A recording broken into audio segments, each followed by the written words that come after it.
Tonight, Flattail Music Festival is just around the corner, but what else can we expect from local musicians this weekend? Find out in tonight's Music I'm Theo Beat. Hendrickson, and tonight we're going to be talking about what's cooking in downtown Corvallis.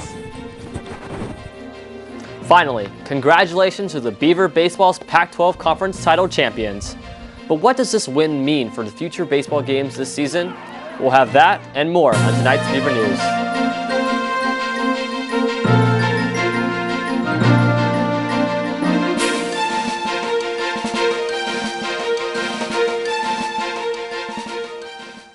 Good evening and welcome to your final Tuesday night edition of the Beaver News for spring term. I'm Willen. And I'm Molly Jones. We're glad you could join us this evening. In honor of Memorial Day, we'd like to start off this edition of the Beaver News with a special Memorial Day story presented by Beaver News reporter Theo Hendrickson.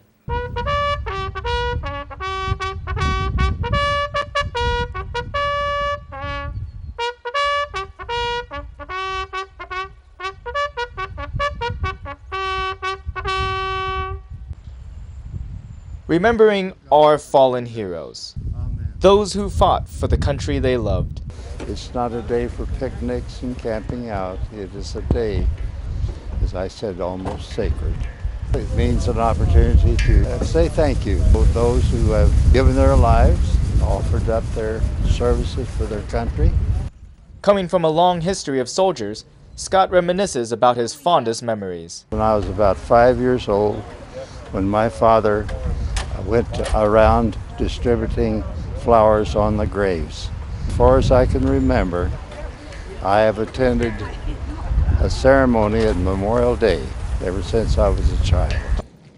Supporting those who have passed brings thoughts of our current soldiers fighting for our freedom.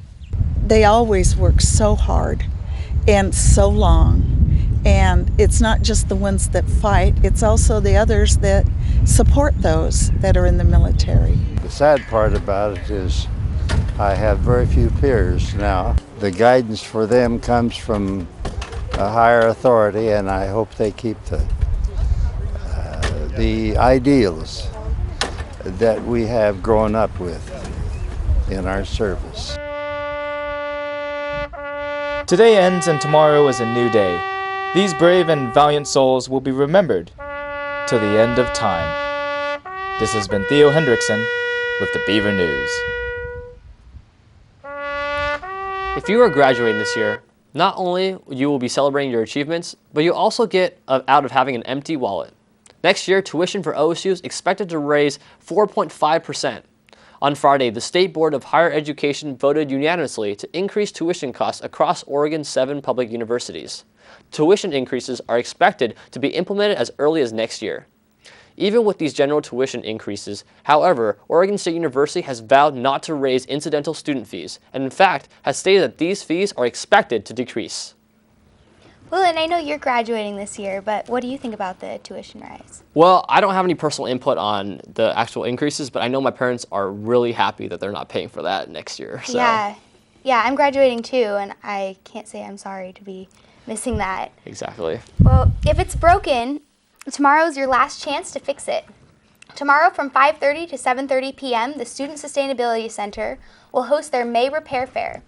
This workshop will be the last one of the year, and members of the organization highly encourage students to come in before the term is over.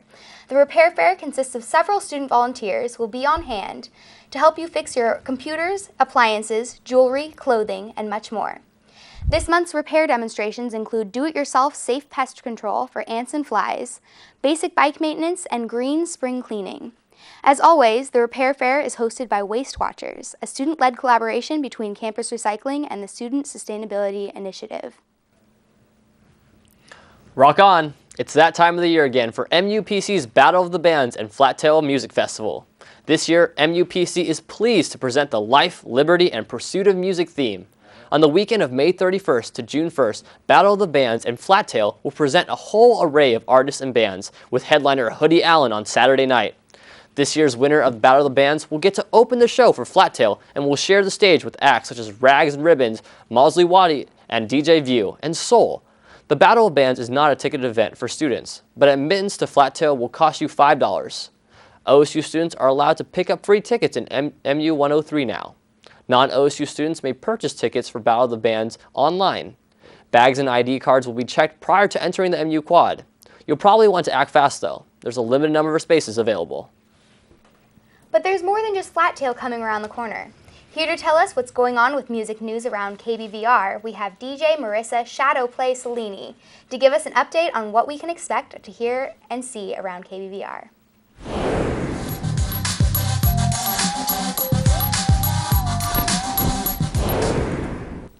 Thanks, Molly. Lauren is out tonight. I'm Marissa Cellini. KBVR wants to thank everyone that stopped by the quad last week during our quad event, and to everyone who listened in to the live broadcast. We had a great time, and we hope you did too. Coming up this week on KBVR FM, the station will be giving away Slightly Stupid swag bags to promote the band's show with Atmosphere in Eugene on July 27th. Some free tickets might even be included for a couple lucky winners, but this giveaway is coming up soon, so don't miss it. KBVR FM is hiring this next week. If you want to join up with our college radio team, you can pick up an application in our main office in Snell Hall. We will be hiring for positions including promotions director, music director, news director, and many more. These positions are paid. Now on to TV news. The newest episode of In the Pines will feature an exclusive interview with artist Mosley Wada. Mosley Wada will be a featured artist at Flat Tail, and the In the Pines crew is excited to speak with him. The episode will also include an inside look at Locals Live, interviews with Corvallis' Wild Rose Studios, a local recording studio here in Corvallis doing great things with the community, and a feature on KBVR FM's DJ Disposal, whose specialty focuses around spinning records live on his show. And that's what's going on in music news. Back to you, Will and Molly. Thanks, Marissa. Oregon State is living up the beat of the campus and bringing back a lifestyle event like no other. Ladies and gentlemen, dancing with the OSU Stars. That's right, students will get to witness waltz, samba, swing, two-step, Charlton, and the cha-cha, all under the stars of Beaver Nation. OSU students will be paired up with faculty and staff to dance the night away on Thursday, May 30th from 7:30 p.m. to 9:30 in the LaSalle Stewart Center. Tickets are being sold in the Women's Building in the Langton Room. Food in Corvallis is a subject that many students are well versed in, and it's hard not to be with so many options available. Tonight, reporter Theo Hendrickson has the story on a lesser well-known place in downtown Corvallis. Thanks, Willen. Don't be fooled by that silent G. It's Euros, not Gyros. I got a chance to see what's behind the counter at Alley Euros. Check it out. Students frequent several restaurants near the OSU campus. But tucked away in a dirty alleyway lies a hidden gem that serves a unique ethnic food. The correct pronunciation is gyros. It's a Greek sandwich. We do ours Greek style. So into the base of a warm pita, we put a few fresh cut fries, the meat or falafel of your choice on top of it. So this is what an authentic gyro would look like.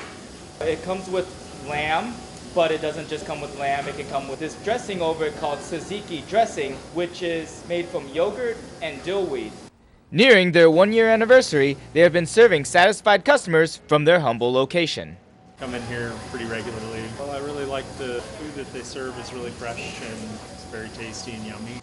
With summer on the way, the departure of students doesn't have them worried at all. We do better in the summer when there's a lot more street activity going on and the sun's out. It's steadily growing. The more people, the better it gets, and so we're steadily growing. Alleyways may look dangerous, but you may find a nice surprise the next time you go down one. This has been Theo Hendrickson with the Beaver News. That smells amazing. How does it taste? It tasted great. The lamb is freshly cut off the bone, and also you can add your own toppings too to make it as delicious as you want it to be. Oh my goodness. Wow. That sounds incredible. I definitely want one of those. Yeah, me too. Have you been working like a dog to get ready for Dead Week? Kappa Kappa Psi, the National Honorary Band fraternity, might have the stress relief you're looking for. They've partnered with Senior Dog Rescue to bring you their annual fundraiser, Dogs in the Quad, starting tomorrow at 11 a.m. For $10, you can play with the pooches for half an hour, or $5 for 10 minutes. The money they raise supports local schools and their band programs, as well as band programs here at OSU. Congratulations are in order for our Beaver baseball team. This weekend, Beaver baseball won their second Pac-12 tournament title. Facing Washington State on Sunday at the end of a 3-game series, it seemed that the Pac-12 title might be a tie between U of O and OSU. But the Beavers came out with a 7-6 victory on Sunday, and our team beat out Washington State, while U of O lost to Utah State. Here to give us a more in-depth analysis of what this means for OSU, we have sports reporter Megan Davis with our Beaver News Sports Report.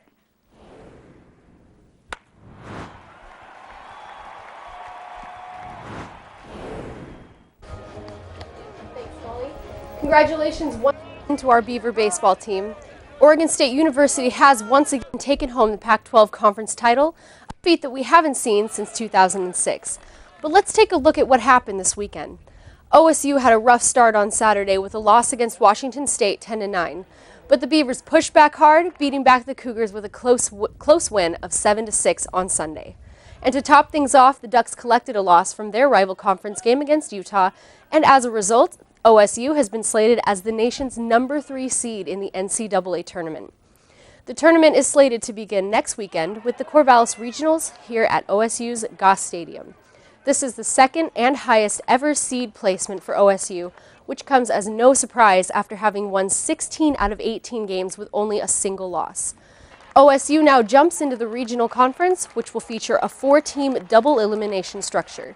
The 4 teams featured in the Corvallis Regional include the OSU Beavers, Texas A&M Aggies, UC Santa Barbara Gauchos, and the Texas San Antonio Roadrunners. The winner of the Corvallis Regional will advance to face the winner of the Manhattan and Kansas Regional, which features Kansas State, Arkansas, Bryant, and Wichita State on either June 7th through 9th or June 8th through 10th. And that's your final sports report for the season. Back to you, Will and Molly. Thanks, Megan. Well, that's all the time we have for you tonight. I'm Willen. And I'm Molly Jones. We're glad you could join us every Tuesday night for the Beaver News. Be sure to tune in tomorrow and Thursday for our final episodes of the Beaver News this term. This has been Willen. And I'm Molly Jones. Signing off. Have a great night.